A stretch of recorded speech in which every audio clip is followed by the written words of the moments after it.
À la fin du mois de décembre, assistez à une magnifique adaptation du grand classique de Lehman Frankbaum, Le Magicien d'Oz. Rencontrez des personnages inoubliables comme un épouvantail en quête d'un cerveau, un homme de fer qui aimerait tant avoir un cœur et un lion à la recherche de courage, sans oublier Dorothée et Toto qui aimeraient tant rentrer à la maison. Un spectacle pour toute la famille créé par le Théâtre Advienne que pourra, une compagnie d'ici, de Repentigny. Cette saison, suivez la Minute du Guide.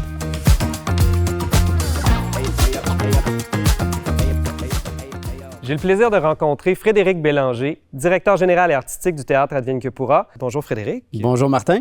Pourquoi choisir Le Magicien d'Oz? Le Magicien d'Oz, en fait, c'est une idée d'Audrey Thériault et moi. On est les deux créateurs de la pièce. C'est quand même une œuvre qui a marqué notre enfance par le film avec Judy Garland. Puis on se rendait compte que les jeunes d'aujourd'hui, en fait, connaissaient pas cette œuvre-là. Puis on se dit, ce serait le fun de replonger dans cette œuvre-là puis de la faire redécouvrir aux enfants. Pour s'éloigner du film, dans l'adaptation que tu proposes, c'est quoi l'angle de la mise en scène? C'est quoi ta vision? Travailler avec l'idée du cirque. Sur scène, ce qui prime, c'est l'imaginaire, le pouvoir d'évocation. L'épouvantail peut être l'alter ego du clown.